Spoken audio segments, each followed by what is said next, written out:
شكرا حبيبي. Dr. Fekry Eldeeb, senior consultant cardiologist, take us through the spontaneous dissection with no flow during ACS. Okay, Bismillah ar-Rahman ar-Rahim. First of all, since I started working in the Gulf in 1991 at King Faisal Hospital, introducing interventional programs in major hospitals like King Fahd National Guard in 1993, and in Dubai International Modern Hospital, it was my dream to have an interventional society in the Gulf. And today, I'm very glad to be here. That dream is true, and I have learned today a lot. I added a lot to my knowledge, which is the aim of this meeting. And I would like to take this opportunity to thank Dr. Abdullah Shoaib, Dr. Abdullah Shihab, Dr. Musa, Dr. Fawaz, and all the colleagues who did, I'm sure, a lot of effort to make this meeting come true. Today I'm going to share with you a very rare case of spontaneous dissection with no flow in a young lady. If you know that dissection and clot is the biggest enemy we have in the cath lab, and if you have both of them at the same time in a young patient, it's very challenging. This was a 38-year-old lady, has no known risk factors for coronary artery disease, underwent successful revision bariatric surgery under anesthesia. She had history of family stress, severe family stress, depression. She was on multiple medications for depression. The second day of the bariatric surgery, she had severe chest pain with ST changes suggestive of anterior wall myocardial infarction. And the team in the hospital in Sharjah called me in Dubai to come do this case because they didn't feel comfortable dealing with a young lady with extensive anterior MI. So this is the first shot here. You can see the LED chopped off at its origin. So we had the right coronary artery was normal. And you can see the coronaries are beautifully normal. There is no atherosclerosis whatsoever. Young lady, and you don't expect atherosclerosis at this age, especially she has no risk factors. So here, I assume that this patient had either a spontaneous dissection or a big clot burden in the proximal LAD. So I passed by her. And to ask Dr. Abdullah Shihab, you asked a nice question, how to, that you go with a wire into the true lumen, not the false lumen. It's very challenging, you know that, but there are some guidelines for that. First of all, the choice of the wire. You should not choose a hydrophilic wire or a hard wire. A workhorse wire like BMW or run through would be sufficient. You have to push the wire gently and stop at the least resistance. If there's any resistance, you should stop, retrieve back, and try to go again till you see there is no resistance at all, and this would be your way to go. Number 3, we know the course of the artery, so we know if the wire is going through the right course or not. Use multiple angulations. You can use REO, LUO to know for yourself if you are in the right direction or not. And if you are lucky and you have collaterals from the other side, that would be a bonus, to help you know that you are in the true lumen. So that's how we try to know we are in the true lumen, plus, of course, the expertise of the operator. And then you have to have very good luck, to be able to do that. Without good luck, sometimes it's very difficult. دعاء الوالدة. دعاء الوالدة. Yeah. So in this case, I tried to go with the wire. The wire, you can see it went up to here, and then this is not the right lumen for sure, but it was enough for me to introduce the aspiration catheter. I just want to see for myself, withdraw the clot and see, what is the underneath. Let me see if I can play that. Okay.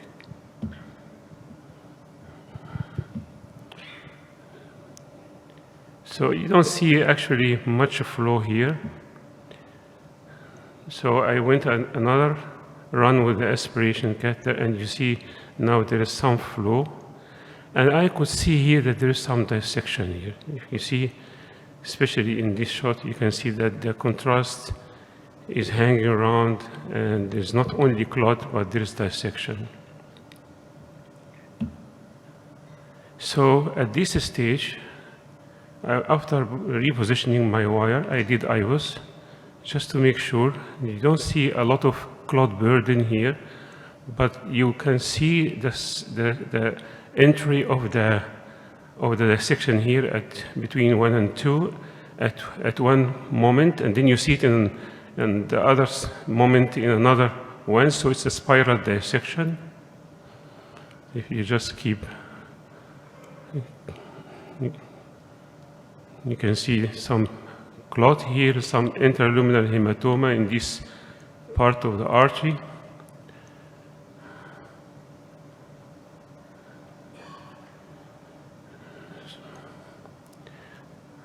So the IVUS confirmed it for me what I thought initially, that this is a spontaneous dissection with intraluminal hematoma pressing, the lumen of the artery, occluding the artery. So at this stage, I started to seal this dissection with a stent. So I put a stent proximally in the LED, and you can see here that the flow kind of improved, but still, there was an area here which is still, the dissection was not sealed completely. So a second stent overlapping the first stent was deployed, and you can see here that the flow is restored, but it was acceptable at this stage. Later on, when I was trying to maximize the stent size, the flow slowed down. You can see the flow slowed down. Of course, during this time, I was giving, shots of adenosine and intracranial adenosine and some nitroglycerin to the patient to improve the flow.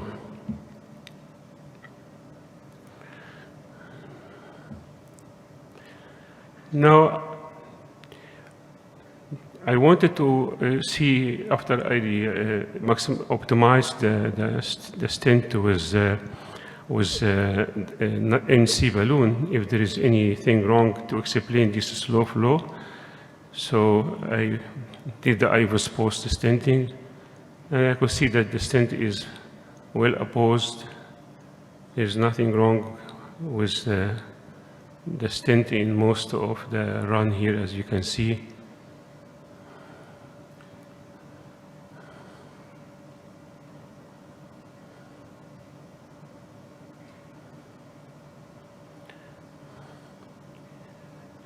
So I was just dealing with a slow flow phenomena, which I continued to give IC medication. Eventually, I give IC epinephrine. I think it was 50 or 100 microgram, and you can see the flow has much improved after. You can see this is before. I play it together. Maybe you can appreciate the difference.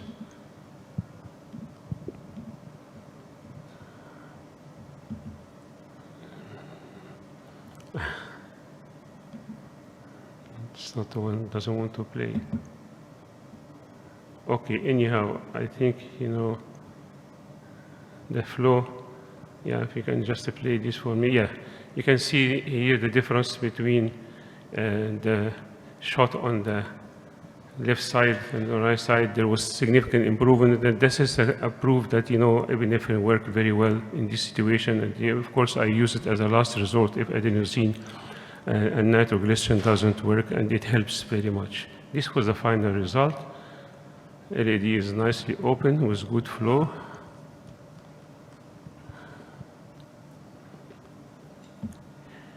Okay, the patient did very well. She recovered fast after the procedure. Hemodynamic was stable. The ejection fraction was about 42% immediately after the procedure.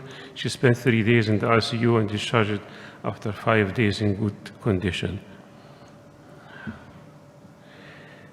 We know that spontaneous coronary artery dissection is a rare condition, and we don't have a lot of information about it. We need a lot of knowledge, and it is usually occurring at any age, but most likely or most probably it occurs in healthy people between 30 and 50 years. It's more common in female. In one study, 440 cases of spontaneous coronary artery dissection in one hospital between 1931 and 2008, 98% involved women. So it's usually it happens in women. What are the risk factors?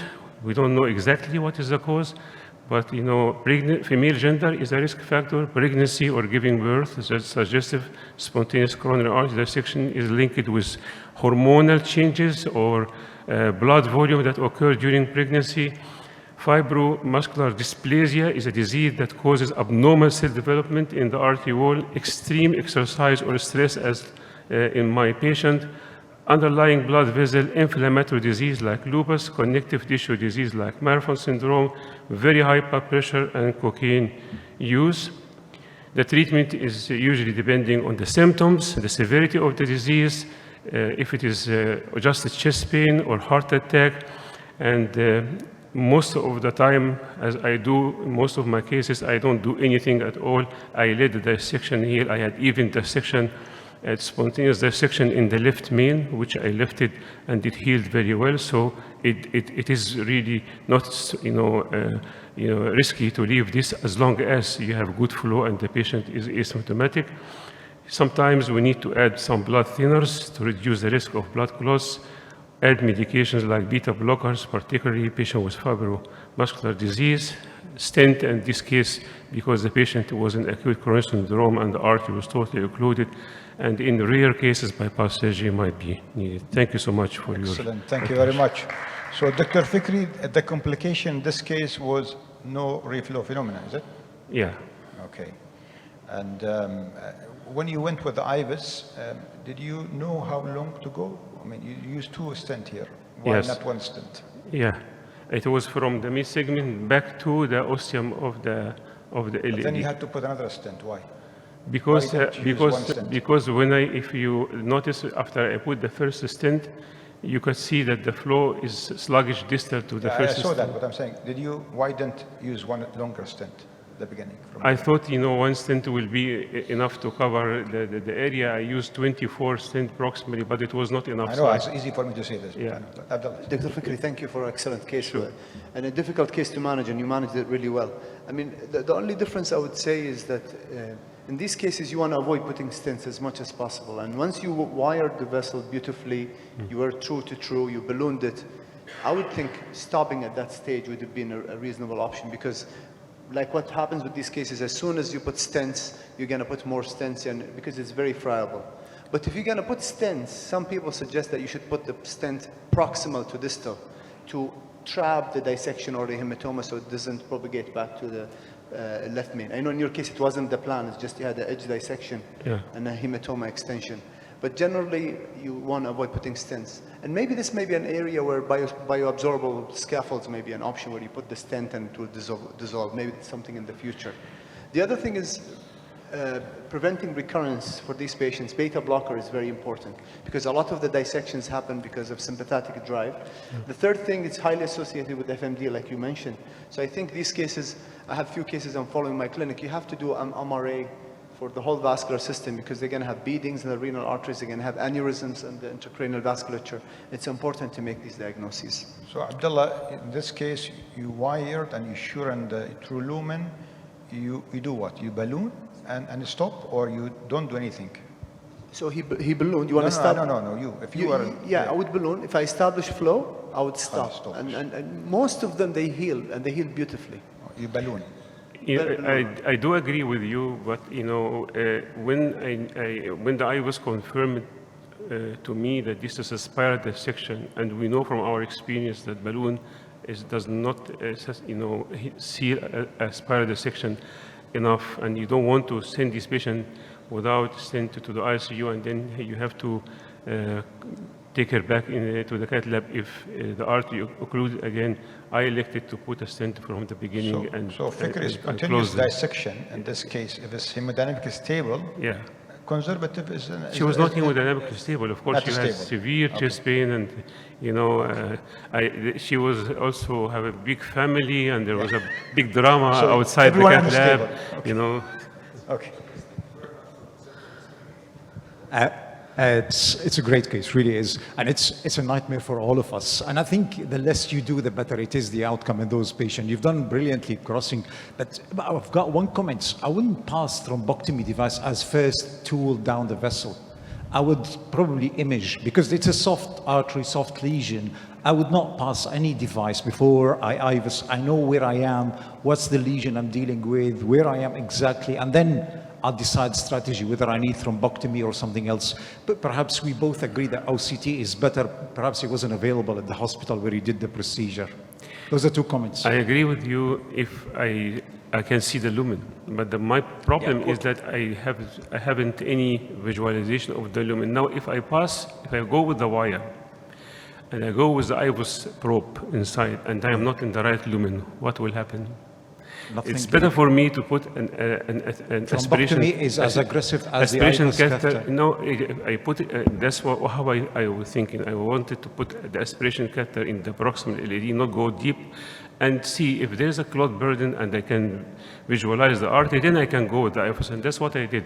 I did not go for ballooning or stenting without the IVUS, but I just wanted to see or confirm to myself that I am in the right lumen. Okay. That's my point. Thank you. But I agree with you.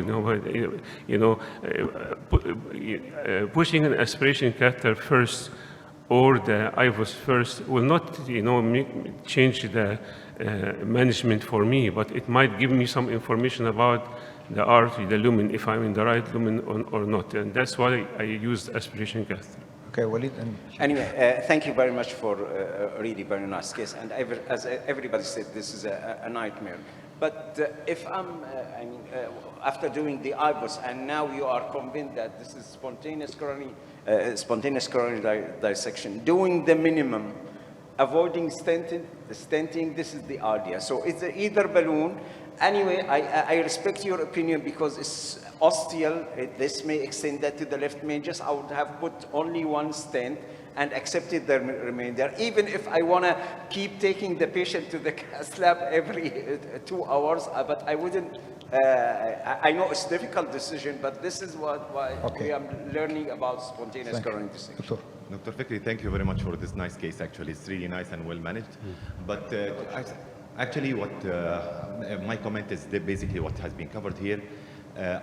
We always learn that spontaneous coronary dissection, whenever it happens, the last thing you want to do is a stenting. And because actually the stenting, and that's my comment, the stenting, whenever it's done, why we do avoid it? Because it tends to extend proximally up to the left main, and you will end up doing stenting from the left main all the way down.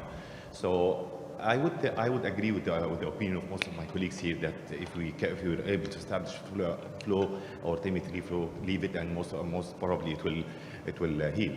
But if at all we have to stent, like in your case, I think there was no flow at all, so you need to establish flow. So I think the recommendation is to stent as long as possible, and that was possible in your case because you have done IVUS, so you could have used like the longest 48 stents or 48 stents available, which might not lead to the no reflow that happened later on. So that's my comment, and I think it was covered also by my colleagues. Right. I agree with you. If you do ballooning and you store the flow and the flow is good, yes, I would refrain from putting a stent and give time for the stent to seal. But after ballooning, you have no flow phenomena. You have sluggish flow. I don't think I would like to take a chance to leave a patient like this and the artery occludes again, and then the drama starts again, why this happened, and take the patient back to the cath lab, and then you have to put a stent. Well, the situation sometimes dictates that you do things to relax the patient and the family and all this. The debate remain, I think, Hamid, and then... Yeah, just to add to that, thanks. It was a nice case. So for those proponent for ballooning, when would you stop? And let's just assume that you established TIMI 2-ish 3. Would you just take your wire out and come out, or would you wait for 5, 10 minutes, 20 minutes before you take everything out and, run the risk? You get lucky the first time you crossed true to true, you established flow. Second time you might be not that lucky. To me, if I have a patient who had T0 flow, I established flow, I know dissection, minimal stent to get through, that would give me reassurance actually that I don't have to go back in an emergency situation that might be more challenging and difficult. And with these cases, let's admit it, we are a victim of our experiences. Okay, still until now during my fellowship, struggling for almost 2 hours with experienced staff to get through an LAD, which was viral dissection all the way down with ongoing chest pain, ST segment elevation. It's just difficult to, I don't know, it's difficult just to balloon it and leave it without at least minimal stenting. When, I am a cardiologist who worked before the era of stent, so I used to work with balloons almost 9 years, before stent was introduced. So I know how to handle dissections and go for long ballooning and so on. My experience is when you have a spinal dissection like this, the chance that you see it with long balloon inflation is not that big. And I don't feel comfortable at all to leave such a patient with a dissection like this, particularly when the flow is not well maintained. The flow is still slow and the contrast was hanging behind there. I don't think, I feel comfortable to take this patient out of the cath lab without, making sure that the flow is restored. I don't want a young lady to 38 years to lose, her myocardium just because, I wanted to wait and see. That was my point. Okay. This is also my point, and exactly this is the, it's just comfort that's difficult to judge. Excellent. Yeah, just a comment. OCT, yeah, it's a good modality, but in this case, when you have SCAD, it's very risky to do OCT because you're injecting contrast, and when you inject, you can cause hydraulic dissection. So I wouldn't use OCT, I would use IVUS, which what you did was correct. And then I disagree with ballooning in this case because you have the wire and the true lumen. You might just do this, the stent, you have it there. Because if she comes back with occlusion, then you try to wire again, you may be in the false lumen. It's very risky. I think better to do the stent at that point. It was the right decision. Thank you. That's the beauty of the debate, because this area of data free, so we can say anything you like. So we move to Just one, just as usual. Do you recommend that we should bring perfusion balloon back for those cases? I wish if this is one of the solutions we used to do in the past. In my office in Damascus, 3 pieces that I regularly send them for re-sterilization. Thank you so much for raising this, Dr. Walid. If anybody agrees, I'll bring them. Yeah, Okay, this for is one of the such- solutions we used to do in the past to put a reperfusion balloon through the section, leave it overnight. I used actually also to infuse some thrombolytic agent, very small dose in the perfusion catheter to make sure that the flow is maintained. I keep it overnight Pray and then bring the overnight. patient. Pray overnight, but If I nothing see happens. good flow, then I remove. But this we don't have it, Okay, thank you very much.